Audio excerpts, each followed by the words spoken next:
Hey everybody, it's Paul from Alexandria Knife Sharpen and Laser Engraving. I wanted to do a quick podcast on a recent change I decided to make. I don't even know it, I wouldn't really call it a change, I would call it an addition. But I decided after using my 3D printer that I bought way back on Black Friday.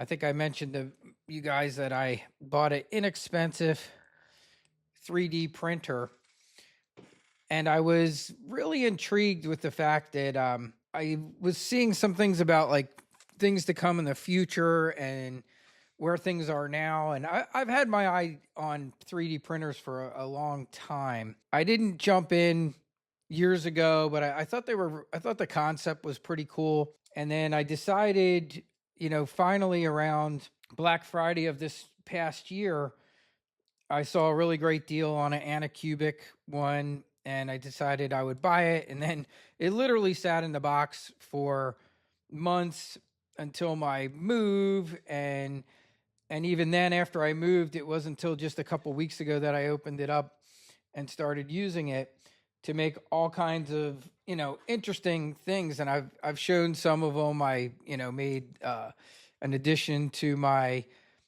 2x42 to fill a gap in for the angle guide. Cool little, this is like a adjustable crank lever for the laser engravers if I have to put support under something. I mean, there's just no shortage of cool things that you can do with these. But I decided that I wanted to get a really good one. Started doing tons of research, looking into them, checking out the different companies. And one of the first things I ran into was there seemed to be like a big controversy going on. It's basically like Bamboo Labs versus the world, kind of is the best way I can put it to you.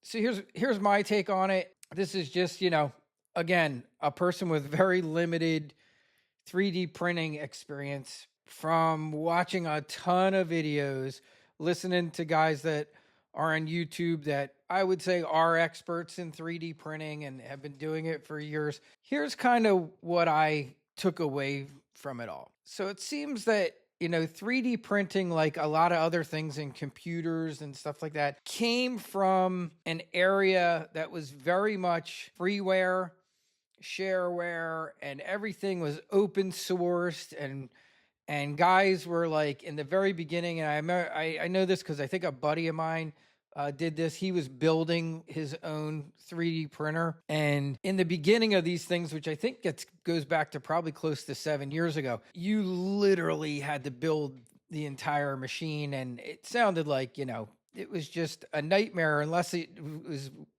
had to be one of those things you really wanted to tinker with. You gotta like building stuff, dealing with the programming side of things. It seems that's where they have evolved from. So they've always been this kind of open source with guys can go in and modify stuff and change things. And so I understand, like what happened was basically the leading company that, at least I think they're probably the leading company. And I could be wrong because, like I said, I know a little bit about the industry, not a ton, but the leading company, from what I can see, at least maybe commercial sales wise, seems to be Bamboo Labs. And they did some things that kind of made some of their software, I guess, proprietary and not as open source.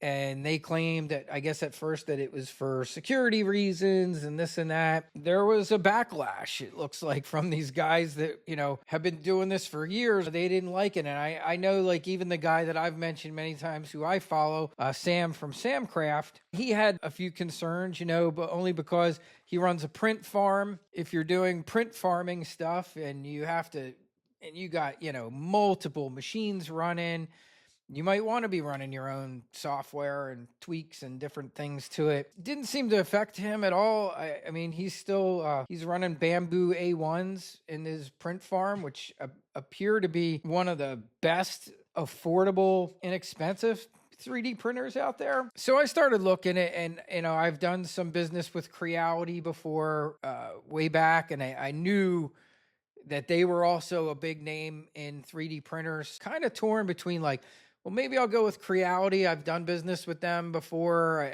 I did a review of the 22 watt Creality Falcon 2. There's some other big names out there. I think it's Persa might be one. There's a particular one that's quite expensive, even more expensive than some of the Bamboo Labs stuff, that has a very good reputation for being really well built, and there's quite a few players. And then if you get into Amazon, there's Flash Forge.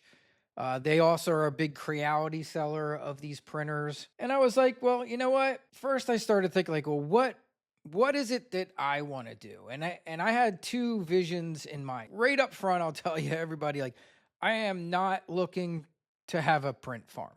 Okay. No, zero interest in a print farm type of thing. That's not why I'm looking at it for my business. One, I don't know that I would even be good enough to design jigs and things that people want to buy necessarily myself, at least not at this point. I'm nowhere near like, oh, I'm going to go buy 25 of these things, put them all on this wall and just start printing 3D products. But what I did have a kind of inclination that I think there might be a very good use for or need for, and it's kind of along the lines with laser engraving. As I've mentioned before with my laser engraving, I don't really and have never really focused on the product side of things. I am consumer centric laser sharpening, which means I focus on people need something laser engraved, they bring it to me to get it laser engraved. I haven't concerned myself with like, oh, I'm going to make this and then I'm going to sell it on Etsy, or I didn't want to compete with the Etsy stuff, and I really didn't have any desire to do it. Years ago, I used to have a really huge Amazon and eBay store for a product that I actually made, and I sold tons and tons of them, and I've done that, and I really didn't have an interest in getting back into doing any kind of thing that was going to involve me shipping out tons of units and things like that. I wanted a 3D printer, a really good one for my own use, but I also was like, I still think the use for this would be just like my lasers, and that would be consumer-centric 3D printing service that's local. And I don't see a lot of that. There are online places where you can go and and have a file remotely printed somewhere. That exists. There's plenty of print farms that sell products, like my buddy at Sam at Samcraft. But I don't see, at least in my area, anybody that's offering 3D printing like I offer laser engraving. Like, hey, maybe you saw something or you bought an STL file and you just want to have one thing printed, or somebody maybe wants a toy printed for their kid, or what I envisioned. And this is why I really dug into looking into what was available out there. So what really impressed me with the Bamboo Labs was they have kind of the two top end 3D printers that they just came out with. The one is the H2. It's super new. It's got lasers, it's got cutters, it's got dual heads in it. I could care less about the lasers or the cutters. And I even have a friend that does 3D printing who had mentioned that he was a little concerned that even having a laser inside of a 3D printer might put too much particulate in the area, and you don't want to get, stuff into your 3D print. Some of that made sense to me too. And I was like, you know what? I kind of like that idea. Like, I don't need a laser and a 3D printer that are a combo unit. And I've also always noticed with my lasers, I, in the beginning, was buying lasers that were like these multi-use lasers, but what ended up being more useful to me were single-use lasers. Yeah, I have several lasers that can do lots of different things. They can do tumblers. Some of them have two lasers in them, one for doing metal, one for doing soft materials. The time that it takes to reset them up for doing these other things in a shop where I'm getting a lot of products and doing things for people wasn't worth the effort. And that's kind of how I was looking at this. The H2 3D printer is like, yeah, you know what? It's cool that it does all these other things, but I I don't need all those other things because I can already do those things in my shop. I got laser cutters in here. I have engravers in here. The laser was only a 10 watt anyway. I have, far superior lasers to a little 10 watt. And if I wanted to laser engrave some PLA or whatever filament I was using, I got plenty of lasers to be able to do that. I started leaning towards the X1 carbon printer. And the reason I liked it is because of the wide array of filaments it can print. And here's what I think is really cool. And this is what I was looking into to see where things were going. So there's some really amazing filaments coming out. They're just constantly coming out with new ones. They range in strength, they range in their abilities to do stuff, they range in their heat resistance. And there are some that you can literally make car parts for. So they are so heat resistant and so strong and UV resistant and all this other stuff. Hence why the X1C, the C stands for carbon. One of the first things they started doing was filament that's embedded with carbon fibers. It makes it stronger. To print some of these more advanced filaments, you need a pretty high-end 3D printer. It has to have a hardened steel tip because a lot of them only have aluminum tips, like my little Anacubic over there. I'm sure only has probably an aluminum tip on it. It wouldn't be able to go hot enough to print some of these more advanced filaments. It's not enclosed in anything. It doesn't matter for PLA or PETG. They don't smell when they or off gas, any kind of stuff. But some of these advanced filaments that have, different things and stronger plastics and things, you do need filtration. You don't want to be breathing them in. That's why you're seeing a lot of these 3D printers that are completely enclosed units with filtration in them. And that was my thought. I've done jobs we have a very big thing of guys that collect classic cars that meet every Sunday at a shopping center very close to me here. I have done laser engraving jobs for guys. I did one for a Ferrari. I think I showed that where he needed a little panel piece for some switches he put it in, and he wanted that piece engraved, and I did the engraving for that. Well, one of the really cool things with 3D printers is their ability to make parts, and you can make car parts for, plastic car parts. I mean, it's just nuts like where it's going. There's a company that is making 3D printed sneakers. Like they're just selling the design. You print the sneaker yourself. Like you can actually make your own sneaker. And that's what's so neat about these different filaments. I mean, some of them are soft and flexible and springy and probably the same exact material that's already used in sneakers. They just run this, full gamut. You have ones that are injected with wood and wood fiber, so they look like wood. You have ones, I've even seen ones that if you wanted something to look rusty, it will rust. I mean, you just name it. They're just out there. And then there's all these, exotic ones that are like super hard, super heat resistant.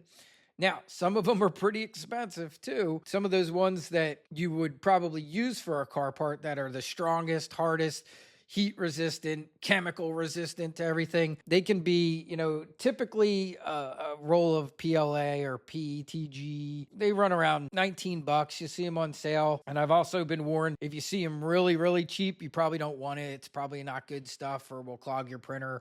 That it seems to be that anywhere from about $15, $16 and up is usually the better quality stuff. And I've always been warned, like, beware of anything that's too cheap. But some of these exotic ones can be expensive. So like I saw one, it was $150 for a 1 kilogram spool of this stuff. That's not cheap. But if you think about it, if you're making like some type of pretty good size plastic part for probably not a Model T. I don't know if it's got any plastic parts in it, but say an older 1970s car that they can't get a particular part for. I'm sure no problem. You could probably get 150, 200, maybe even more for printing out that piece for somebody. If it's a really big piece, and then it just gets crazy. Like there's also these people that are into cosplay that make these really funky costumes. They make them a lot of times out of PLA. And I mean, that could be probably tons of printing. I don't know if I'd be looking to do that, but like for me, it would be more like somebody wants a car part printed and has the STL file, has everything, and they just need it printed.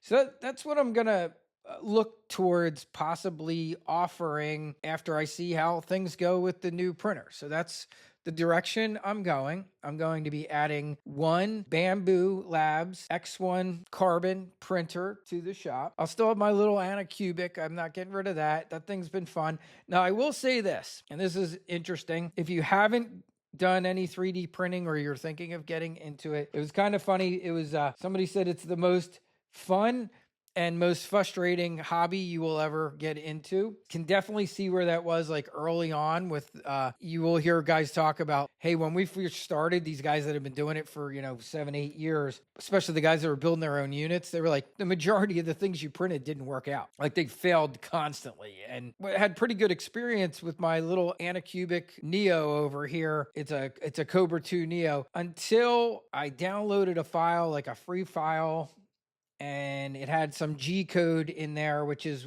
basically what tells it where it's going and stuff. Sometimes you learn things out the hard way. It apparently had G code that was for a different printer. It slammed my print head like down into the bed where, everything's, and it knocked everything out of alignment. So my printer went from out of the box printing everything I put in there perfectly to not printing anything at all. I was like, oh my God, did I break it? What did I do here? What I realized was it knocked the Z axis off. It knocked a bunch of things off. It knocked the alignment of the head off. I ended up having to change the nozzle out. I changed the nozzle to another one that was in there. And after a whole bunch of troubleshooting, I got it running again. Lesson learned there. Make sure that the files that you're using don't have G code in them for, a different printer. Apparently that can be bad. The other reason I'm looking at this Bamboo Labs printer is because they have a really great reputation for just running really well. To go back to what I started at in the very beginning, I'm not a guy who's going to be writing his own code or caring about open source stuff, because I'm never going into, the software for my 3D printer and changing anything, because all I would do is screw it up, because I don't know anything about that stuff. I don't know anything about programming. The fact that it has a great reputation, the fact that they're making some of their stuff closed and not wide open makes zero difference to me. I want a printer that's going to run fantastic, that's not going to have problems. I'm not going to be tinkering around with their software anyway, so I could care less about that. And I kind of feel like I think that's going to be the direction that you're going to see a lot of this stuff go anyway. If you start watching any of these videos, guys that are doing 3D printing, and you see some of the Bamboo Lab bashing going on, just keep in mind what I told you.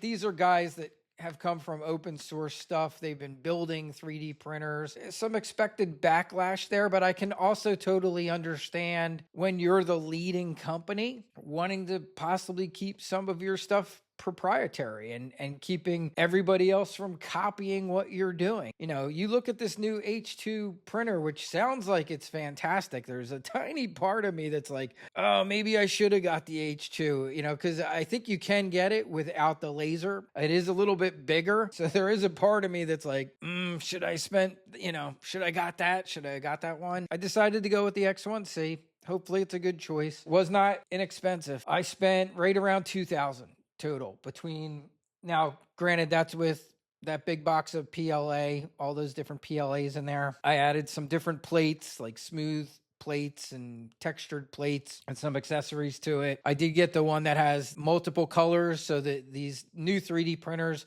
the little one I got over there can only print one color, can't do anything fancy. This one can use like support filaments and you can have 4 different filaments in there.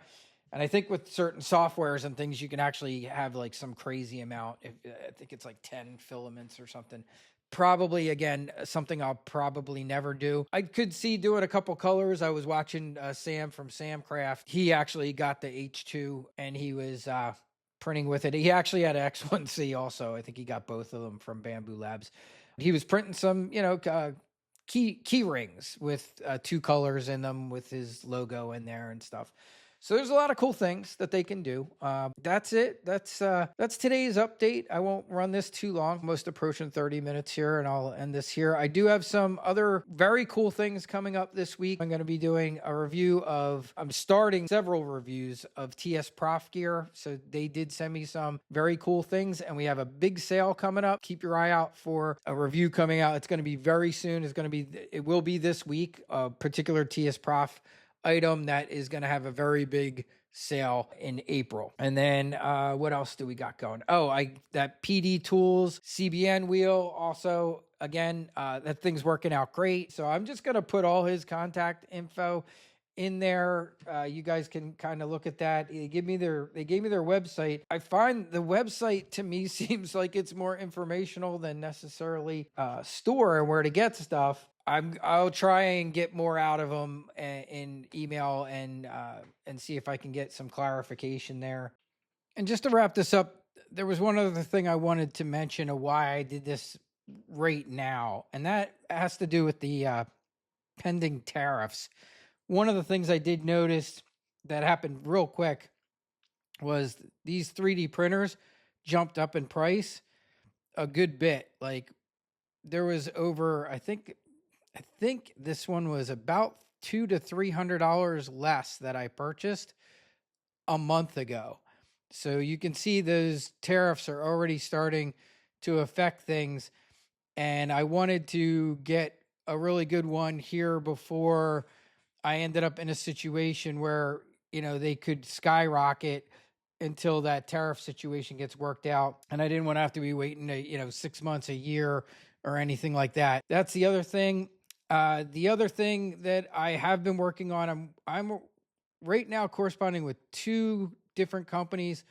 One was the one I told you about, the PD Tools, and another company. Neither of them are in China, about CBN wheels and Tormex stuff. I will share all that with you guys in future stuff, but I am trying to work out some good sources for CBN at good, affordable prices that are well made. In the interim, should we run into any long-term issues with getting affordable CBN, because I have a feeling that the Chinese market for CBN is probably going to turn south and not be very good for a while. Not that we were always getting the highest quality stuff from there anyway, so this may be better in the long run anyway. So we'll see how that all works out. But that was the reason that I kind of moved on this. I had just finished doing my taxes, paying everything. Business did real well. Had the money and decided, you know what, I'm going to jump in before this thing keeps going up and up and up. And before I didn't want to get to a situation where these things doubled in price with a 150% tariff and some of these crazy numbers that we hear being thrown around with tariff prices. So, all right, so that's it. And I will talk to you soon. I hope you enjoyed this one, and I will catch you later.